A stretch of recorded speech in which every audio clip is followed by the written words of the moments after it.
You do not have to become them to survive them. Caleb Johnson said it quietly, but the words cut through the ballroom louder than the orchestra. Danielle Whitmore stood beneath the white lights of the Whitmore Foundation Gala with a silver pen trembling between her fingers.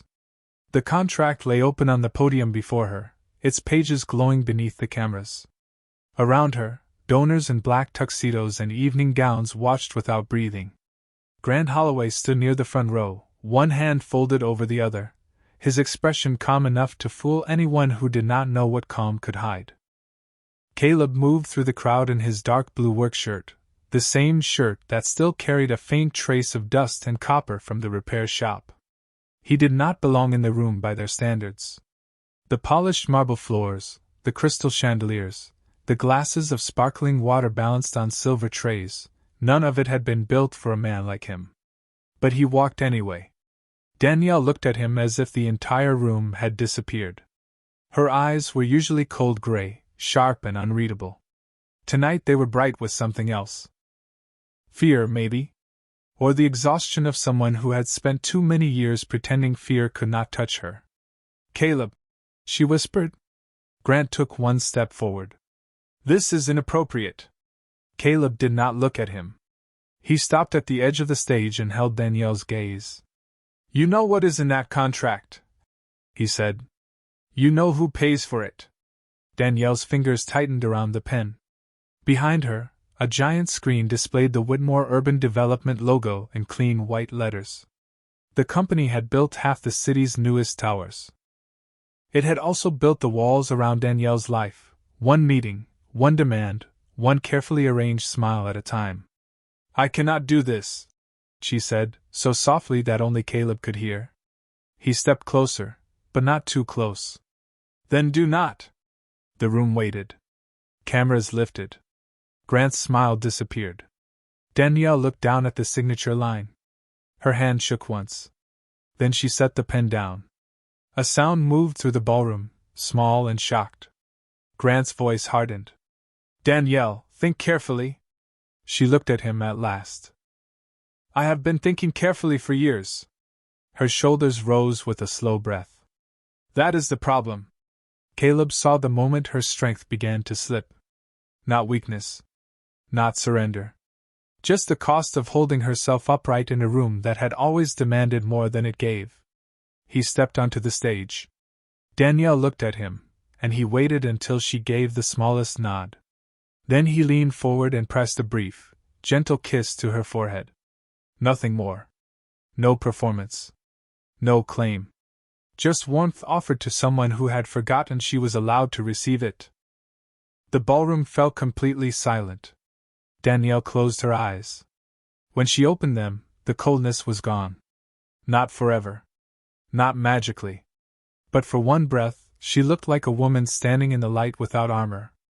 2 days earlier, Caleb had been on a ladder in the service corridor of Whitmore Tower, trying to coax a failing electrical panel back to life. The building hummed around him, 40 floors of glass, steel, and expensive impatience. His phone buzzed in his pocket with a message from his 7-year-old son, Miles, do not forget pizza night. Caleb smiled despite the sweat on his brow. I will not, he whispered. Then a pair of heels clicked across the concrete floor behind him. Slow. Precise. He did not need to turn around to know someone important had arrived. How much longer? A woman asked. Caleb tightened a screw and kept his eyes on the panel. Long enough to do it right. The hallway went quiet. When he looked down from the ladder, Danielle Whitmore stood beneath the cold overhead lights in a black suit, her arms folded, her face unreadable. I have a board meeting in 10 minutes, she said. Caleb climbed down, wiped his hands on a rag, and met her eyes. Then your board meeting has 10 minutes to learn patience. Danielle did not blink. Most people did when someone spoke to her that way. They softened their voices, apologized too quickly, or looked toward the nearest manager as if permission might be hiding there. Caleb did none of those things. He stood beside the open electrical panel with a screwdriver in one hand and a gray shop rag in the other, his dark blue work shirt damp at the collar from the heat trapped in the service corridor. The emergency lights cast a pale glow over the concrete walls. Somewhere above them, the building's ventilation system gave a tired metallic hum. Danielle looked at the panel, then at him. "This floor is running on backup power," she said. "I am aware," Caleb replied. "That is why I am here." Her jaw tightened. Behind her, two assistants waited with tablets pressed against their chests. One of them shifted her weight nervously. Caleb noticed the woman's shoes first. Thin heels. Expensive. Not made for standing on concrete near exposed wiring. Danielle noticed him noticing. "What?" she asked. Caleb pointed toward a yellow safety line on the floor. "You and your team need to stand behind that." One assistant gave a small laugh, then stopped when Caleb did not smile. Danielle's eyes narrowed. "Are you giving me instructions in my own building? I am giving you safety instructions in the part of your building that can hurt people if they ignore them." The air seemed to go still.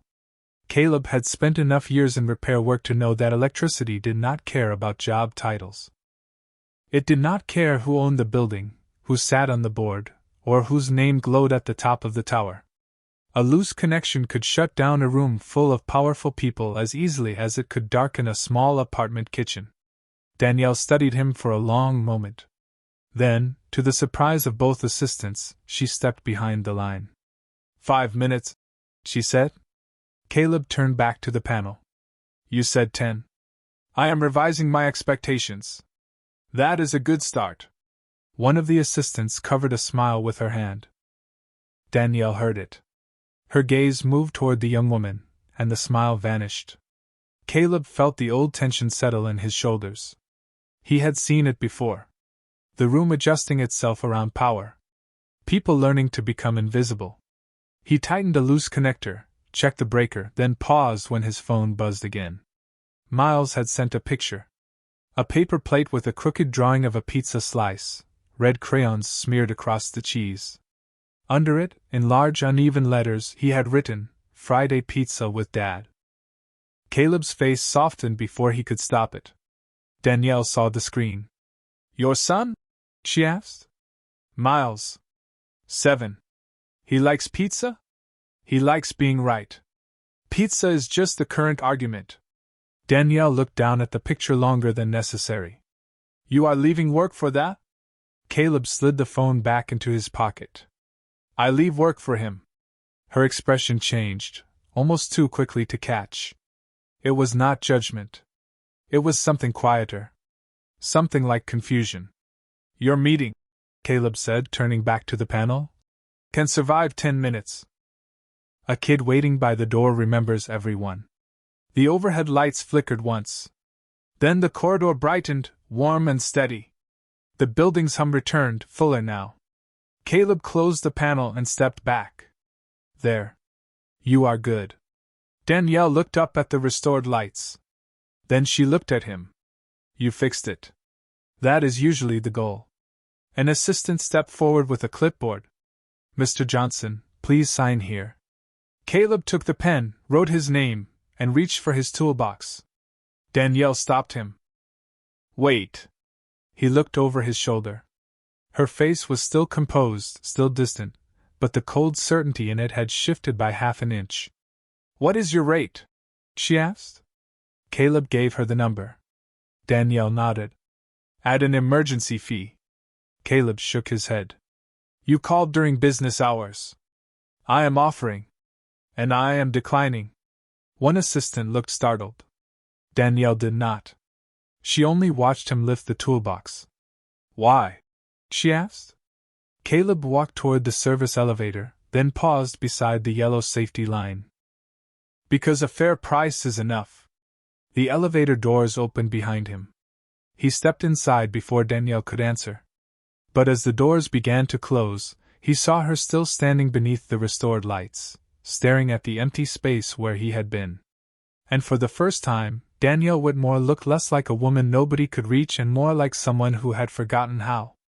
By 6:15, Caleb was back in his own neighborhood, carrying a paper bag of groceries up the narrow steps to his apartment. The hallway smelled like laundry soap, fried onions, and the rain that had started tapping against the windows before sunset. He unlocked the door, and Miles came running from the living room in socks that did not match. "You are late," the boy said, hands on his hips. Caleb set the grocery bag on the counter. "I am 3 minutes late." "That is still late." "You sound like my landlord." Miles considered that. "Is he right a lot?" Caleb smiled. "More than I would like." The apartment was small, but it was warm. A science project made from cardboard and bottle caps covered half the kitchen table. A backpack leaned against the couch. On the refrigerator, Miles's pizza drawing was held up by a magnet shaped like a smiling sun. Caleb washed his hands, rolled out dough, and let Miles sprinkle cheese across the pan with the serious concentration of a surgeon. "Did you fix the big building?" Miles asked. "I fixed one problem in the big building." "Was it scary?" Caleb looked at his son. "Not really." "Were there rich people?" "There was one very serious lady." Miles added pepperoni in a crooked line. "Was she mean?" Caleb thought of Danielle standing behind the yellow safety line, her face still as stone while everyone else waited for her reaction. "She was having a hard day." Miles looked up. "That means yes." Caleb laughed. "Maybe a little." Across town, Danielle sat alone at the end of a long conference table, staring at a cup of coffee that had gone cold hours ago. The board meeting had ended. The assistants had gone home. The glass walls of her office reflected the city in fragments, headlights sliding across the windows like distant signals. A stack of contracts waited beside her laptop. Grant Holloway stood near the door, his tie loosened, his voice careful. "The Riverside proposal needs your signature before Monday." Danielle did not look up. "It can wait." Grant frowned. "It has already waited." "Then it understands the feeling." He studied her. "You are distracted." Danielle lifted her eyes. "I am thinking." "About the contractor?" The question landed too quickly. Danielle's expression cooled. "Why would I be thinking about him?" Grant walked closer, stopping at the edge of the table. "Because you do not usually notice people who work below the executive floors." The words were smooth, but something sharp lived underneath them. Danielle looked toward the dark windows.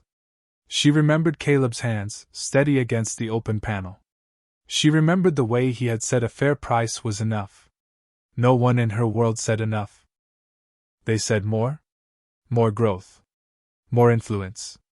More control. "He did his job," she said. Grant smiled faintly. "Then let us hope that is all he wants." Danielle turned back to him.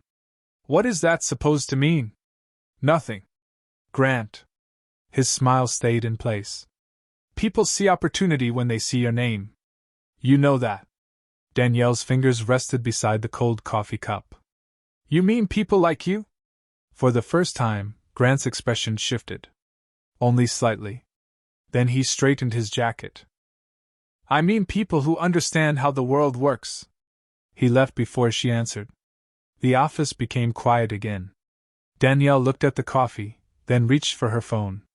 She opened the work order from the service corridor. Caleb Johnson. Electrical contractor. A small business address. A phone number. She stared at it until the screen dimmed. At that same moment, Miles pulled the pizza from the oven with Caleb's help. Cheese bubbled at the edges. The whole apartment filled with warmth. "You should invite the serious lady," Miles said. Caleb laughed as he cut the first slice. "Why would I do that?" Miles shrugged. "Because she probably does not eat pizza." Caleb looked at the rain sliding down the kitchen window. Somewhere beyond the wet streets and tall buildings, he imagined Danielle Whitmore sitting alone with cold coffee in a room too large for one person. He did not know why the thought stayed with him. He only knew that when his phone buzzed on the counter, he reached for it before the second ring. The message was from an unknown number. It said, "Mr. Johnson, this is Danielle Whitmore. I need to ask you something." Caleb stared at the message while Miles chewed a slice of pizza across the table. The kitchen clock ticked above the refrigerator. Rain whispered against the glass. "Mr. Johnson, this is Danielle Whitmore." I need to ask you something.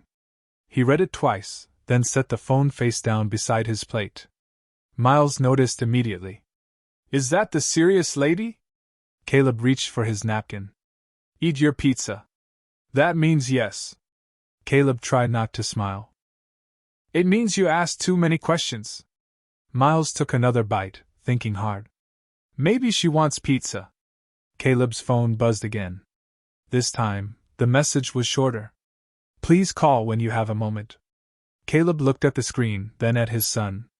He had learned to be careful with people who had assistants, private elevators, and the kind of last name that opened doors before they knocked.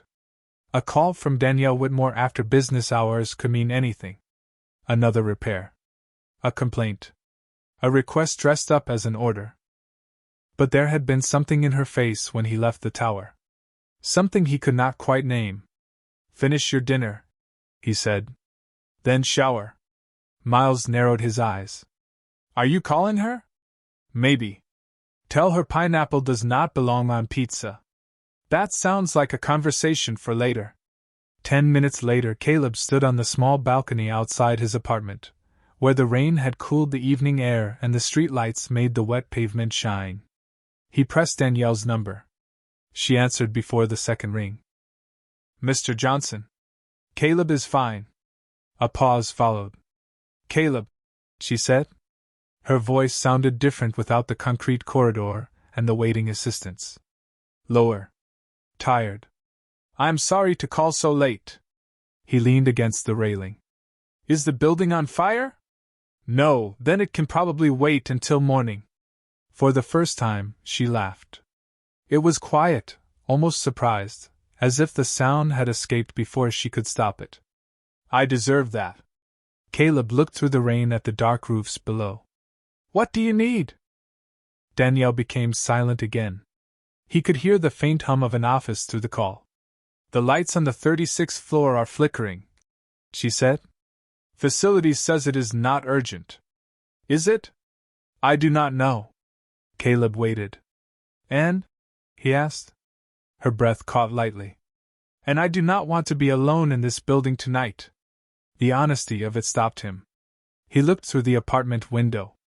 Miles was at the sink, standing on a stool and making too much foam with the dish soap. Caleb had promised pizza night.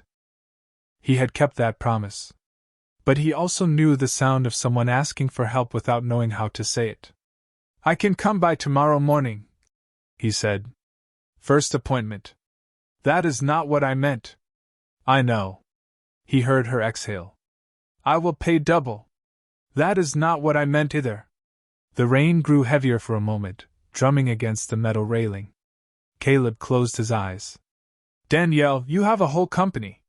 Call a friend. I do not have one I can call. The words came out so quietly he almost missed them. He opened his eyes. Across town, Danielle stood alone in her glass office, one hand resting against the window as the city glittered far below. Grant had left a folder on her desk before going home. Riverside proposal. She had not opened it. She had only watched the lights flicker in the reflection behind her and thought about a man who had told her a kid waiting by the door remembered every minute. Tomorrow morning, Caleb said at last. I will look at the lights. That is all. That is all, Danielle repeated. He ended the call and went back inside. Miles looked up from the sink, his hands covered in bubbles. Was she sad? Caleb paused. A little. Miles nodded as if he had expected that. Then you should fix the lights. Caleb took the dish towel from the counter and dried his son's hands. Sometimes lights are not the only thing people need fixed. The next morning, Caleb arrived at Whitmore Tower at 7:30 with his toolbox in one hand and a paper bag in the other. The lobby was nearly empty, polished enough to reflect the ceiling lights. Danielle was waiting near the elevators in a black suit, her hair pulled back, a coffee cup untouched in her hand. She looked at the paper bag. What is that? Caleb pressed the elevator button. Breakfast. For you? For both of us. Her eyes narrowed. I did not ask for breakfast. Caleb looked at her. No. You asked for lights? But people think better after food. The elevator doors opened. Danielle stepped inside beside him, still holding the cold coffee. As the doors closed, she looked at the paper bag again. Then, very softly, she said, "You remembered."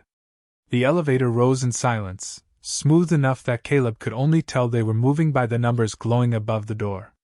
21. 22. 23. Danielle stood beside him with the untouched coffee in one hand and the paper breakfast bag in the other. She looked at it as if it had arrived from another planet.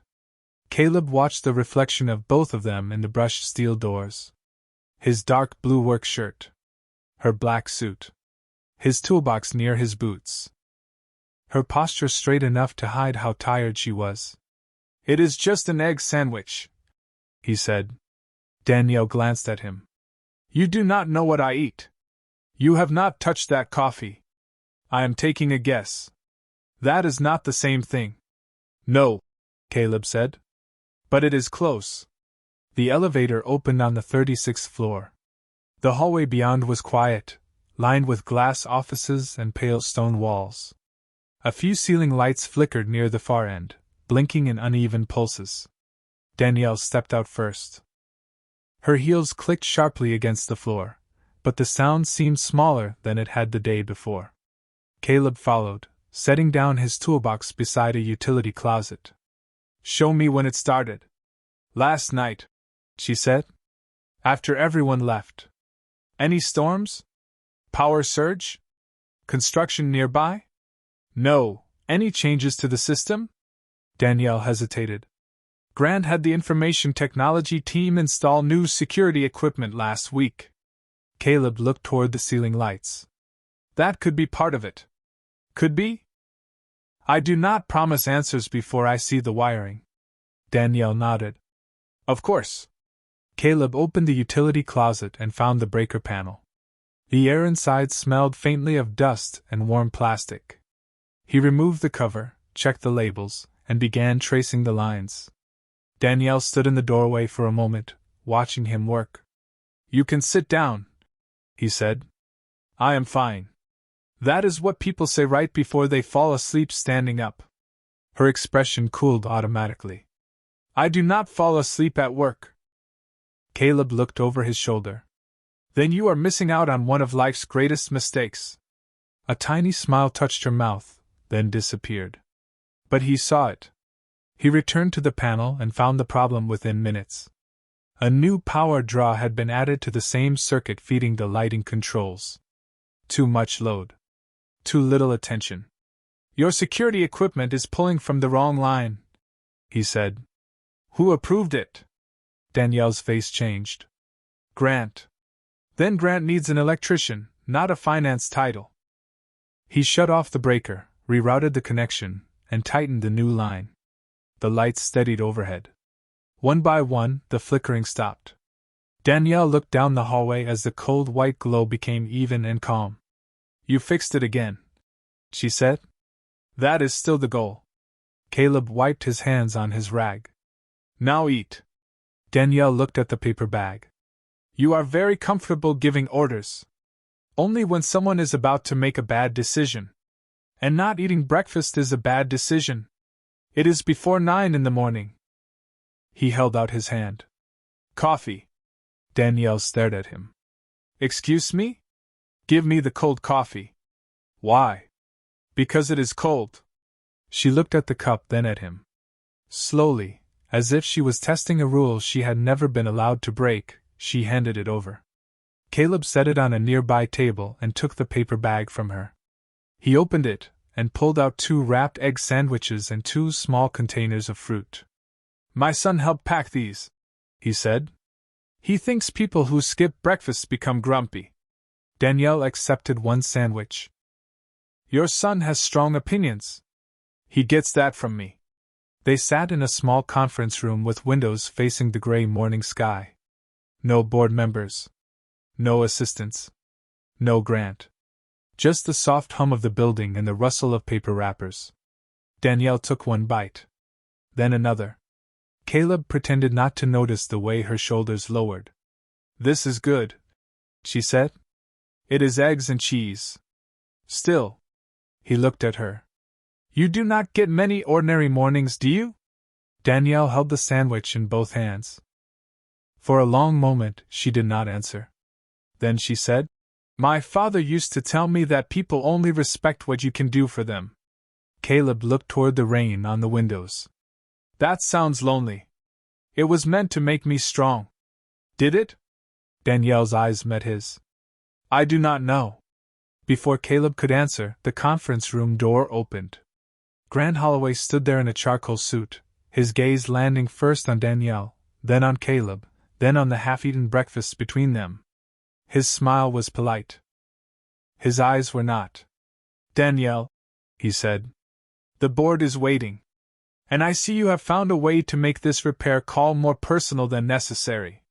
Grant Holloway did not raise his voice. He did not need to. His words entered the small conference room with the same polished chill as the air conditioning, making the paper wrappers on the table feel suddenly out of place. Danielle set her sandwich down slowly. Caleb stood beside the window, one hand resting on the handle of his toolbox. He had spent enough time in rooms where people thought a clean suit made them untouchable. Grant looked like one of those people. The repair is complete, Caleb said. The lighting circuit was overloaded by the security installation. Grant's eyes moved to him. I did not ask for a technical report. Then you should not have asked a technical question with your face. Danielle looked at Caleb, and for half a second, the corner of her mouth almost moved. Grant noticed. His expression tightened. Danielle, the board has been waiting since 7:45. They can wait 2 more minutes, she said. Grant turned to her. This is the Riverside proposal. We need a decision before the market opens. Danielle's hand rested beside the half-eaten breakfast. I know what it is. Then you know delay costs money.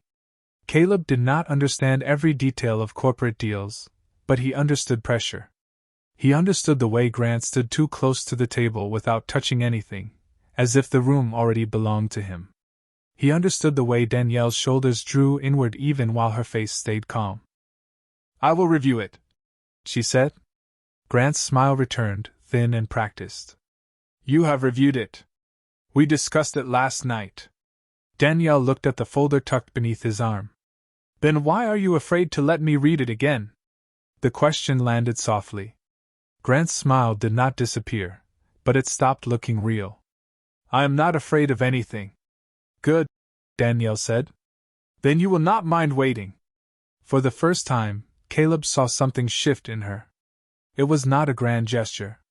It was only a sentence. But it came from a woman who had spent the morning letting him tell her to eat breakfast, and now she was telling a powerful man no without apologizing for it. Grant glanced at Caleb again. This contractor seems to have given you a new perspective. Danielle's eyes went cold. Caleb repaired a problem your team created. He is an outside vendor. He is standing right here. Grant gave a quiet breath through his nose. Of course. My point is that people like him do not understand the pressure of running a company like this. The room became still. Caleb felt the words for what they were. Not loud. Not obvious enough for Grant to deny. But familiar. A line drawn carefully between who belonged and who was expected to stay grateful outside the door. Danielle looked at Grant for a long moment. People like him? She asked. Grant adjusted his cuff. People without the experience to understand the consequences. Caleb picked up his toolbox. His voice stayed even. I understand consequences. I understand what happens when somebody cuts corners and expects someone else to live with the damage. Grant's gaze sharpened. You are overstepping. No, Caleb said. I am leaving. He turned toward the door. He had no interest in becoming a weapon for Danielle's argument, or a target for Grant's pride. But Danielle stood before he reached the hallway. Caleb, she said. He stopped. Thank you for fixing the lights. Grant looked away, impatient. Danielle continued, her voice clear. And thank you for breakfast? Caleb nodded once. Take care of yourself, Danielle. He walked out before the moment could become something else. The elevator doors closed behind him, reflecting his tired face in the brushed steel. He thought of Miles waiting for him after school. He thought of the warm kitchen, the crooked pizza drawing, the ordinary life that made sense because it had rules he trusted. Across the 36th floor, Danielle remained beside the conference table. Grant placed the Riverside folder in front of her. "You are letting this become personal," he said. Danielle looked at the closed folder, then at the cold coffee Caleb had set aside. "Maybe it always was." Grant leaned forward. "Do not confuse a contractor's attention with loyalty. He sees your name. He sees an opportunity." Danielle's fingers tightened around the edge of the table. "You do not know him. I know men like him." The words came too quickly. Too certain. Danielle looked up. "No," she said. "You know what you expect from people. That is not the same thing." Grant's expression hardened. He tapped the folder once. "The gala is tomorrow night. The board expects your signature there." Danielle stared at the Riverside proposal. Through the glass wall, the repaired lights shone steady across the hallway. She thought of Caleb's voice. Somebody cuts corners and expects someone else to live with the damage. Then she opened the folder. On the first page, beneath the polished language and projected numbers, she saw a line that made her breath stop. The plan would close 2 neighborhood service centers and eliminate hundreds of jobs. And at the bottom of the page, waiting for her name, was a signature line. Danielle read the first page twice, then a third time. The language was clean, polished, and careful. Strategic consolidation. Operational efficiency. Community transition support. But beneath the phrases were names of places she knew. The Eastbrook Service Center, where her father had once taken her to cut a ribbon when she was 12. The Riverbend Clinic, where employees brought their children for checkups. The maintenance division that kept older apartment buildings safe through winter storms. Hundreds of jobs reduced to a number in the margin. Grant stood across from her with his hands folded behind his back. "The market will respond well," he said. Danielle lifted her eyes. "And the people?" Grant's expression barely changed. "There will be severance packages. For families who lose health coverage? Danielle, we cannot keep every program open because it makes us feel generous." She looked back at the page. The signature line waited at the bottom, neat and empty. "No," she said. Grant blinked. "No? I am not signing this tonight." His face hardened by 1 degree. "The board expects it at the gala. Then the board can expect a conversation." Grant stepped closer. "You are letting one contractor put doubt in your head." Danielle closed the folder. "Caleb did not put doubt in my head. He reminded me to look." Grant's jaw tightened. "You have known him for less than a day. And I have known you for 6 years. Her voice stayed calm. "That is what concerns me." He stared at her, then gave a small, humorless laugh. "You think he sees you? He sees a lonely woman with a company behind her." Danielle's fingers rested on the closed folder. "Maybe he does not see me at all," she said. "Maybe that is why I can breathe around him." Grant's eyes cooled. "Be careful. People from his world know how to make need look like virtue." The sentence hung in the conference room. Danielle felt something inside her turn still. She remembered Caleb standing behind the yellow line, refusing extra money. She remembered him leaving when Grant spoke down to him instead of staying to win an argument. She remembered the paper bag of breakfast on the elevator floor between them, ordinary and warm. "Get out," she said. Grant looked at her. "Excuse me? Get out of my office. You are making a mistake." Danielle stood. "No. I have been making one for years. I thought loyalty meant letting you speak for me." Grant gathered the folder slowly. "Tomorrow night will be difficult for you. Then I will be difficult back."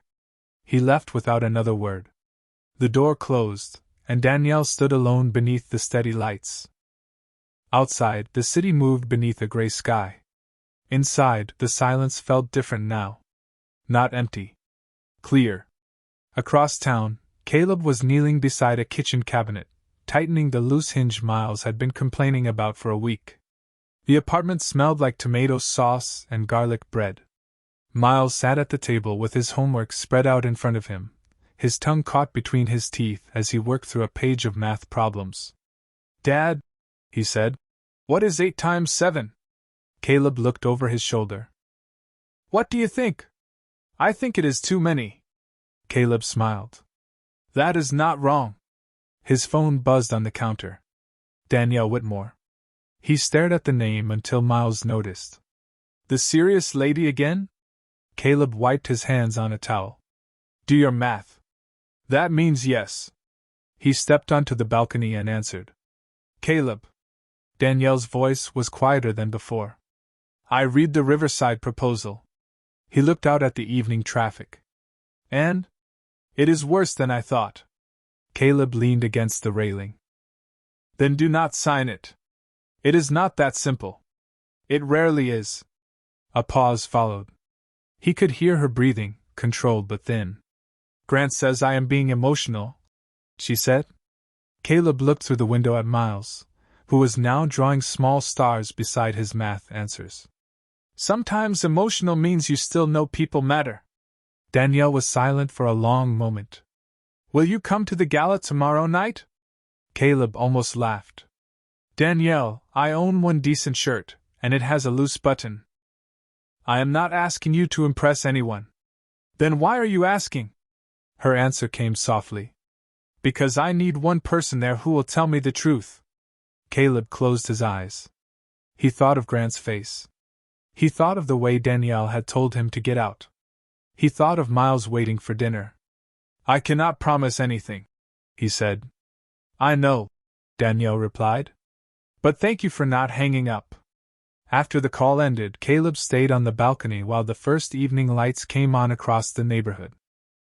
Behind him, Miles opened the door and held up his homework.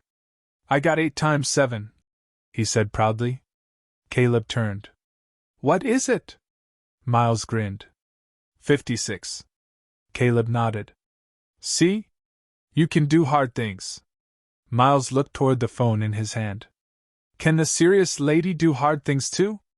Caleb looked out at the darkening city. "Tomorrow," he said, "we might find out." The next evening, Caleb stood in front of the bathroom mirror with a needle between his fingers and a loose button resting in his palm.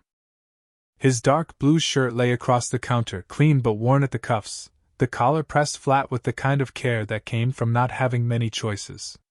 Miles leaned against the doorframe in pajamas covered with tiny rockets, watching with deep suspicion. "You are going to the fancy place," he said. Caleb threaded the needle again. "I am going to a work event." "You do not work there." "I worked there yesterday." "That is not the same." Caleb smiled without looking up. "You are 7. You do not get to cross-examine me." Miles climbed onto the closed toilet lid. "Are you going because the serious lady asked?" The needle slipped through the buttonhole. Caleb paused. "I am going because she has something important to do." "Does she know you are not fancy?" Caleb looked at his son in the mirror. "I am plenty fancy." Miles studied the shirt. "Your button fell off. It is being repaired." "That is what fancy people do." From the living room, Mrs. Alvarez called that she had brought the extra garlic bread. She lived across the hall and had agreed to stay with Miles for a few hours. Caleb finished the button, pulled on his shirt, and checked his phone. Danielle had sent one message: "The gala begins at 7. Come only if you want to. No pressure." Caleb read it once, then slipped the phone into his pocket. At Whitmore Tower, Danielle stood in her office wearing a dark green evening dress beneath a black coat. The city lights reflected in the windows behind her, making her look surrounded by 100 versions of herself. On her desk sat the Riverside proposal, marked with notes in blue ink. Beside it was a small white card with the names of the service centers and the number of employees affected by the closures. She had written the numbers herself. Not percentages. Not projections. Names. Families. Grant entered without knocking. "The donors are arriving," he said. Danielle did not turn. "Then greet them." They are here for you. No, she said. They are here for what they think I will give them. Grant came closer. His tuxedo was flawless. His smile was not. You are still considering refusing the proposal? Danielle faced him. I am considering why you thought you could hide the real cost from me. I did not hide anything. You simply did not ask the right questions. That is not leadership, Grant. That is a trap. He lowered his voice. Do not embarrass yourself tonight. Danielle held his gaze. I have spent years embarrassing myself by being afraid to disappoint you. Grant's expression hardened. You are not thinking clearly. I have never thought more clearly. Down in the lobby, Caleb stepped through the revolving doors and felt the world change around him. The marble floors shone beneath the chandeliers. Guests moved through the lobby in dark suits and long gowns, carrying themselves as if the air belonged to them. Caleb adjusted his cuff and walked toward the registration table. A young staff member looked up, then looked at his shirt, his work boots polished as best as he could manage, and the invitation on his phone. Name? She asked. Caleb Johnson. She searched the list. Her polite smile faded. I do not see you. Caleb checked the screen. The message from Danielle was there, but no formal invitation had arrived. Behind him, a man in a tuxedo gave a soft, impatient laugh. Maybe the service entrance is around back. Caleb turned. Grant stood a few feet away, holding a champagne glass, his face calm enough to make the insult sound casual. The staff member looked down at her tablet. Caleb felt the old instinct to leave before anyone could make him feel small. Then the elevator doors opened across the lobby. Danielle stepped out in her dark green dress, moving through the gold light with her head high. She saw Caleb. She saw Grant. She saw the staff member's frozen expression. For 1 second, the whole lobby seemed to stop. Then Danielle walked straight toward them. She did not slow down. She did not look at Grant first. She looked at Caleb. You came, she said. Caleb nodded. You asked? Danielle turned to the registration table. Mr. Johnson is my guest. The staff member's face flushed. Of course, Ms. Whitmore. Grant smiled thinly. Danielle, there has been a misunderstanding. No, she said. Her voice was quiet, but every person nearby heard it. There has been a choice. She reached for Caleb's hand, then stopped just before touching it, leaving him room to decide. Caleb looked at her hand, then at her face. He placed his hand in hers. Together, they walked toward the ballroom doors while Grant remained beneath the lobby lights, watching the space they left behind. Inside the ballroom, the music was soft enough to sound expensive. A string quartet played near the far wall beneath a curtain of hanging lights. Servers moved between white-clothed tables with silver trays, and every surface reflected gold: the glassware, the polished floor, the framed photographs of old Whitmore projects lining the walls. Caleb felt Danielle's hand leave his as they crossed the threshold, but the warmth of it stayed in his palm. People turned to look. Some smiled politely. Some did not bother pretending. Caleb kept his shoulders straight. He had spent too many years walking into rooms where people decided who he was before he spoke. He would not give them the satisfaction of seeing him shrink. Danielle paused beside a table near the stage. You can leave whenever you want, she said quietly. Caleb looked at her. You keep saying that. Because I mean it. Then stop waiting for me to run. Her expression softened. I am trying. Before he could answer, a woman in a silver gown approached with a glass of sparkling water in her hand. She was older than Danielle, with a smile that looked practiced enough to survive anything. Danielle, she said. We were wondering where you disappeared to. Her eyes moved to Caleb. And who is this? Danielle did not hesitate. This is Caleb Johnson.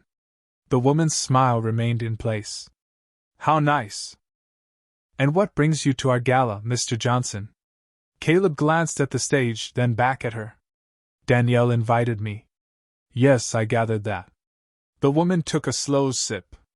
But what line of work are you in? Danielle's face cooled, but Caleb answered first. Electrical repair. Oh. The woman nodded as if she had been given a piece of information that confirmed something. That must be very practical.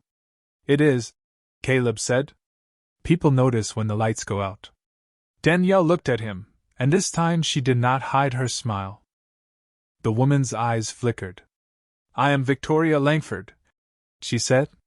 I have known Danielle since she was a child. Then you know she can speak for herself, Caleb replied. Victoria's glass stopped halfway to her lips. Danielle touched Caleb's arm lightly, not to stop him, but to let him know she was there. Victoria, Danielle said, we are going to find our table. They walked away before the woman could answer. Near the ballroom windows, Grant stood with 2 board members, speaking in a low voice. He watched them approach. There you are, he said. The press team is asking whether you are ready for the announcement.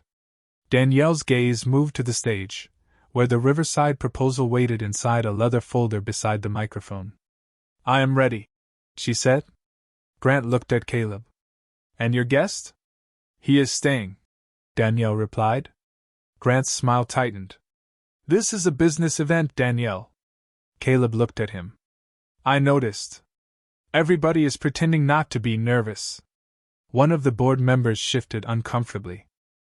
Grant's eyes hardened. You seem very comfortable speaking in rooms you do not understand. Caleb met his gaze. I understand a room where people are about to make a choice that affects other people's lives. Danielle stepped between the tension without stepping away from Caleb. Grant, the proposal is not being signed tonight. His face changed. Not loudly. Not dramatically. But the confidence in it cracked. You cannot be serious. I am. The donors are here. The board is here. We have spent months preparing this. Danielle's voice stayed level. Then they deserve the truth before they applaud it. Grant leaned closer, lowering his voice. Do not do this because you are trying to impress him. Danielle looked at Caleb for one brief second. Then she looked back at Grant. I am doing this because I finally stopped trying to impress you. The music ended. A bell chimed near the stage. Conversations faded. The master of ceremonies stepped to the microphone and welcomed the guests. Danielle's name was announced. She took one breath, then started toward the stage. Caleb watched her go, the dark green of her dress moving through the gold light. Halfway there, she turned back. Her eyes found his. Not asking him to save her. Not asking permission. Just looking for one face that would not lie. Caleb gave her a small nod. Danielle faced the room again. At the edge of the stage, Grant reached for the leather folder. But before he could lift it, Danielle placed her hand over it. And in the sudden silence, she said, Before I sign anything, there is something every person in this room needs to hear. Danielle's hand remained on the leather folder as the ballroom settled into silence. The master of ceremonies stepped back from the microphone. Grant stood beside the stage with his smile fixed in place, but Caleb could see the strain beneath it now. The chandeliers reflected in the polished floor like 100 small suns, and every face in the room turned toward Danielle Whitmore. She looked down at the proposal one last time. Then she lifted her eyes. Tonight, I was expected to announce a plan that would make our company look stronger on paper, she said. Her voice was clear, though Caleb could hear the effort it took to keep it steady. It would close 2 neighborhood service centers, eliminate hundreds of jobs, and leave families to carry the cost of decisions they had no part in making. A murmur moved through the tables. Grant stepped toward her. Danielle, this is not the approved language. She did not look at him. That is because the approved language did not tell the truth. The room grew still again. Caleb stood near the back, his hands folded in front of him, watching her hold herself upright beneath the lights. He knew what it cost to say no when people expected obedience. Danielle continued, For too long, we have called people numbers when it made difficult choices easier. We have called communities assets when we wanted to forget that families live inside them. A woman at the front table lowered her glass. A man in a gray tuxedo glanced down at the program in his hands. I will not sign the Riverside proposal tonight, Danielle said. I will not sign it tomorrow. We will review every closure, every job, and every promise we made before we ask anyone else to sacrifice. Grant's face lost its color. You cannot make that decision alone. Danielle turned to him at last. You are right. I cannot. That is why I am asking the board to review the full report, not the version you placed in front of me. The words landed harder than shouting. Grant's jaw tightened. You are accusing me of misconduct in front of donors. I am asking for transparency in front of the people who deserve it. He took another step toward the microphone. This is emotional. You are letting personal distractions influence corporate decisions. Caleb felt the room shift toward him. He could feel the looks without turning around. The old instinct rose in his chest, telling him to step back, to disappear before Grant could turn him into the story. But Danielle spoke before he moved. Caleb Johnson is not a distraction, she said. He is a man who reminded me that consequences are not abstract when they land in someone's home. Grant gave a humorless laugh. A repairman is advising the chief executive officer now? Danielle's expression did not change. No. A decent person is reminding a leader to do her job. The silence after that was sharp enough to hear. Caleb looked at Danielle, and she looked back. There was no request in her eyes. Only truth. Grant turned toward the board members seated near the stage. You are going to let her risk the company because she has decided to play hero for one evening? An older board member rose slowly from his chair. No, he said. We are going to ask why the employee impact report was not included in the materials we received. Grant's smile vanished. Another board member opened a folder. Neither was the community clinic data, she said. Where is it? Grant looked around the room, suddenly aware that the walls he had built from confidence were beginning to crack. Danielle took a breath, but her hand trembled beside the folder. Caleb saw it. He also saw the cameras, the donors, the board, and the weight of every person waiting for her to either stand firm or break. He moved toward the stage. Grant watched him approach with open contempt. This does not concern you, Grant said. Caleb stopped at the bottom step. It concerns anyone who has to live with the lights going out after people like you make decisions in rooms like this. Grant's eyes narrowed. You have no idea what leadership requires. Caleb looked at Danielle. Maybe it requires remembering who you are leading. Danielle's breath caught. The ballroom was quiet enough to hear the string quartet waiting near the wall. Then Grant reached for the folder again. Danielle placed both hands over it and said, No. Her voice was soft, but it filled the room. The board members began speaking to one another. Staff moved toward the stage with additional documents. The gala had stopped being a celebration. It had become a reckoning. Caleb stood near Danielle, not touching her, not taking over her moment. But when she looked down and the pressure finally showed in her face, he leaned close enough for only her to hear. You are doing the hard thing, he said. Danielle looked at him, her eyes bright beneath the chandeliers. I am afraid. Caleb nodded once. You can be afraid and still be right. Then, from the back of the ballroom, a voice called out. Ms. Whitmore, the press is asking whether the board is removing you tonight. For one long second, Danielle did not answer the question from the back of the ballroom. The press cameras had gathered near the doors, their lenses pointed toward the stage like small black eyes. Around the tables, donors whispered behind raised glasses. The board members leaned together over folders that suddenly seemed heavier than they had 10 minutes earlier. Grant stood beside Danielle with his face carefully blank, but Caleb could see the satisfaction trying to return to his eyes. This was the moment he had wanted. Not the proposal. Not the gala. The moment when Danielle would look uncertain in front of everyone who had ever called her untouchable. Ms. Whitmore? The reporter called again. Is the board removing you tonight? Danielle's fingers tightened over the closed folder. Caleb stood one step below the stage, close enough to see the pulse at her throat. He wanted to answer for her. He wanted to tell the room that a leader was not weak because she cared about people who could not afford seats at their tables. But this was not his truth to speak. Danielle looked toward the board. "That is for the board to decide," she said. Her voice was quiet at first. Then it grew steadier. "But whether I remain in this role or not, I will not sign a plan that asks working families to pay for our convenience." The reporter lifted her microphone. "Are you saying the Riverside proposal will be cancelled?" "I am saying it will be reviewed in full," Danielle replied. "By people who have seen every page." Grant stepped toward the microphone. "The company cannot be run through public emotion." Danielle turned to him. "No. But it also cannot be run through private omissions." A sound moved through the room. Not applause. Not yet. Something more cautious. The sound of people realizing they had been watching the wrong story. Grant's jaw tightened. "You are making accusations without evidence." "Then let us look at the evidence," Danielle said. She nodded to the board secretary, who had appeared near the stage holding a thick stack of documents.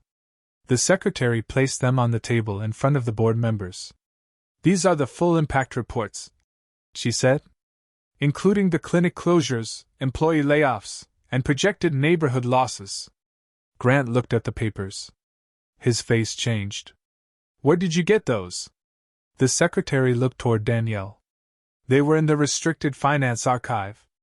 Danielle's eyes stayed on Grant. "The archive you told me did not exist." He gave a short laugh, but no one joined him. "You are letting a misunderstanding become a spectacle." Caleb watched Danielle take one slow breath. Then she stepped away from the podium and faced the guests directly. "For years, I believed being strong meant never needing anyone. I believed if I worked harder, spoke less, and gave people exactly what they expected, they would respect me." Her gaze moved across the room, then found Caleb. "But respect without honesty is only fear wearing a better suit." The words settled over the ballroom. Caleb felt his chest tighten. Grant looked at him with open resentment now. "This is because of him," Grant said. "You have allowed an outsider to manipulate you." Caleb did not move. Danielle did. She stepped between Grant and the edge of the stage, her dark green dress catching the light. "No," she said. "He did not manipulate me. He treated me like a person when everyone else treated me like a position." Grant's face hardened. "You are proving my point." "Then your point was never about the company," Danielle said. "It was about control." The board chairman rose from his seat.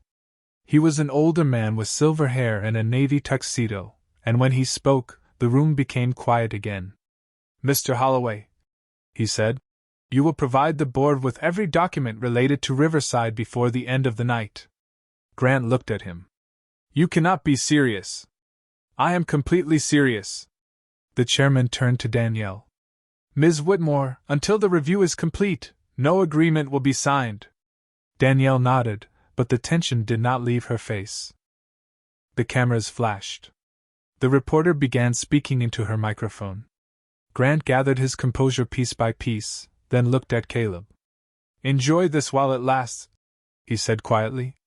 "She will remember who belongs in her world." Caleb met his eyes. "Maybe that is the problem with her world." Grant walked away through the crowd, leaving a trail of silence behind him. Danielle stood beneath the chandelier, surrounded by people but suddenly looking alone again. Caleb stepped closer. "You okay?" She looked at him, and the strength she had used all night finally wavered. "I do not know." Caleb nodded. "That is honest." Danielle gave a small, tired laugh. Then the board chairman approached her again, his expression grave. "Danielle," he said, "there is one more matter. The board needs to meet privately. Now." The private boardroom was colder than the ballroom below. Its glass walls looked out over the city, where rain had begun again, turning the streets into long ribbons of reflected light. Danielle sat at the end of the walnut table with her hands folded in her lap. The green dress she had worn beneath the chandeliers now looked darker in the gray light. Caleb stood outside the closed doors, exactly where the board chairman had asked him to wait. He could not hear every word inside, only the low rise and fall of voices, the scrape of a chair, the soft click of a tablet against wood. Grant had been called into the room 10 minutes after Danielle. He had passed Caleb without looking at him. Caleb did not mind. He had learned that some people looked away when they were afraid of what they might see. He checked his phone. A message from Mrs. Alvarez waited on the screen. "Miles is asleep."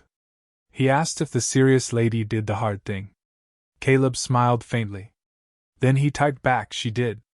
The boardroom doors opened at last. Grant came out first. His tuxedo jacket was unbuttoned, his hair no longer perfect, and his face had the flat, stunned look of a man who had expected the world to keep moving around him. He stopped when he saw Caleb. "You think you won?" Grant said. Caleb kept his voice low. "This was never about me winning." Grant gave a bitter laugh. "That is easy for you to say. You do not understand what it takes to build something." Caleb looked through the glass wall at Danielle, still seated at the table. "I understand that if you build something by making people smaller, eventually there is nothing worth standing in." Grant stared at him, then looked away. He walked toward the elevator without another word. A minute later, the board chairman stepped out. He was holding a folder against his chest, but his expression had changed. The stiffness was gone. "Mr. Johnson," he said. Caleb nodded. "Sir?" Danielle asked if you would come in. Caleb hesitated. "This is a board matter." "It was," the chairman said. "Now it is a human one." Caleb entered the room slowly. The board members were gathering their papers. Some avoided his eyes. Others gave him small, respectful nods. Danielle stood near the windows with her back to the room. The city lights trembled across the glass around her. When she turned, Caleb saw that she had taken off the mask she had worn all evening. Her eyes were tired. Her cheeks were pale. But she was still standing. "What happened?" he asked. Danielle looked down at the table. The Riverside proposal lay there, stamped with a red label that read "Review Suspended." Beside it was a separate document. Grant Holloway, placed on administrative leave pending investigation. "The board voted to suspend the proposal," she said. "They also voted to investigate Grant's reports." Caleb nodded slowly. "And you?" Danielle gave a small, uncertain smile. "They asked me to stay." "Did you say yes?" She looked back toward the rain-streaked windows. "I said yes, but only if the review includes employee representatives and the community leaders from the neighborhoods affected." Caleb felt something settle in his chest. Not relief exactly. Pride, maybe? Danielle had not been saved. She had chosen. The board chairman cleared his throat. "Ms. Whitmore also asked for a formal review of our vendor access policies and our conduct standards." Danielle looked at Caleb. "No one should be treated like they do not belong because of the work they do, where they come from, or the color of their skin." The words hung in the room. Caleb held her gaze. He knew the difference between a speech and a promise. A speech ended when the room emptied. A promise began when the room was quiet. "That is a lot to carry," he said. Danielle nodded. "I know. You do not have to carry it alone." Her breath caught. The board members left one by one, closing the door gently behind them. Soon only Caleb and Danielle remained in the room, with the rain and the city and the papers that had nearly changed so many lives. Danielle stepped closer. "I am sorry," she said. "For what Grant said. For not stopping it sooner. For thinking I could stay safe by pretending I did not see what was happening." Caleb looked at her for a long moment. "You saw it tonight. Because you made it impossible not to." "No," Caleb said gently. "Because you chose to look." Danielle's eyes filled, but she did not turn away. The ballroom music below had started again, faint through the floor. Caleb reached into his pocket and found the small folded note Miles had slipped there before he left. He had not read it yet. He opened it carefully. In uneven letters it said, "Dad, help her do the hard thing." Caleb showed it to Danielle. She read it, then pressed her fingers lightly over her mouth. "Your son is wise," she whispered. He gets that from his dad. Danielle laughed softly, and the sound broke something open in the quiet room. She looked at Caleb, waiting. He did not rush toward her.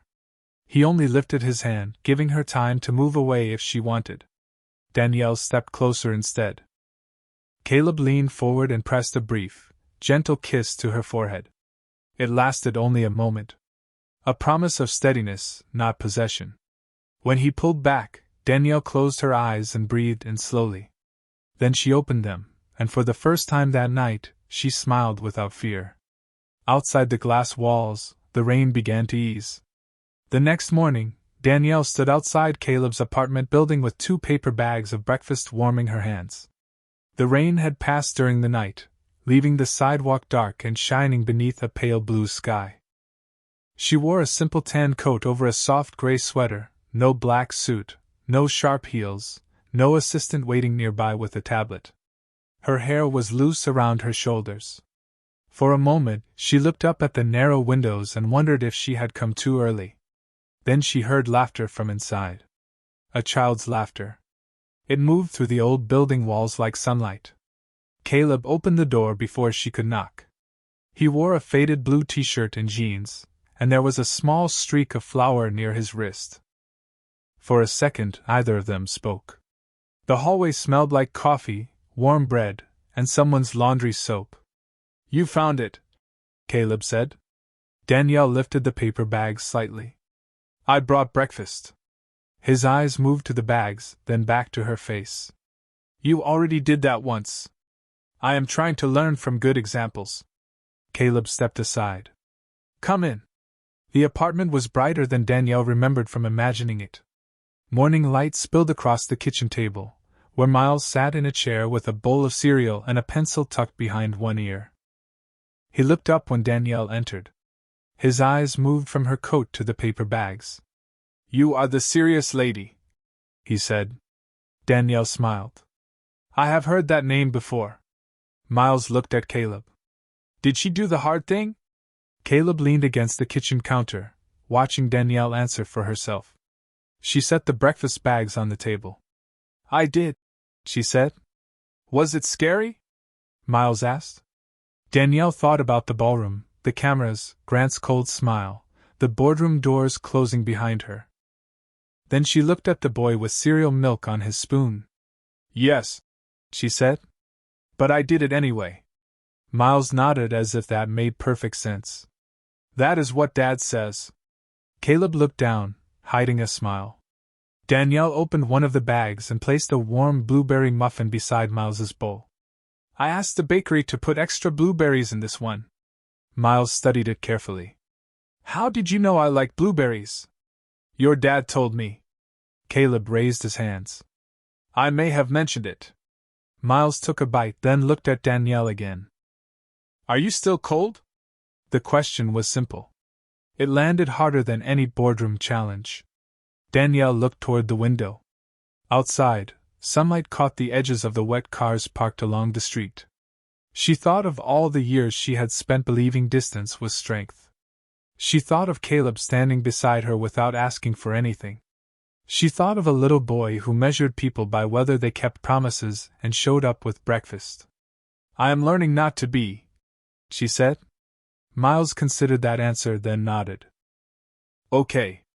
Caleb poured coffee into 3 mugs, then paused with the third one in his hand.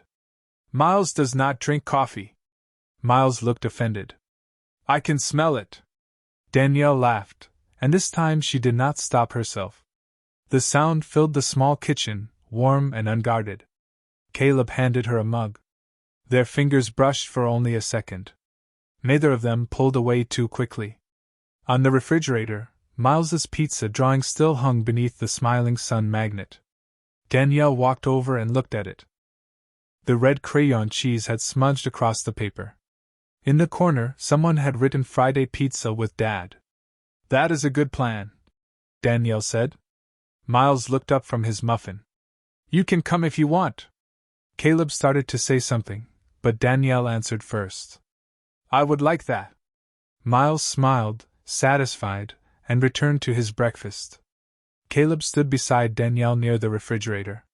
You do not have to prove anything here, he said quietly. Danielle looked at him. I know. Then why did you come? She held his gaze. Because I wanted to. For a moment, the apartment was quiet except for the soft clink of Miles's spoon against the bowl and the distant sound of a bus stopping at the corner. Caleb nodded slowly. That is a better reason. Danielle looked down at the coffee in her hands. The board meeting is Monday. There will be more work. More people who do not like what I changed.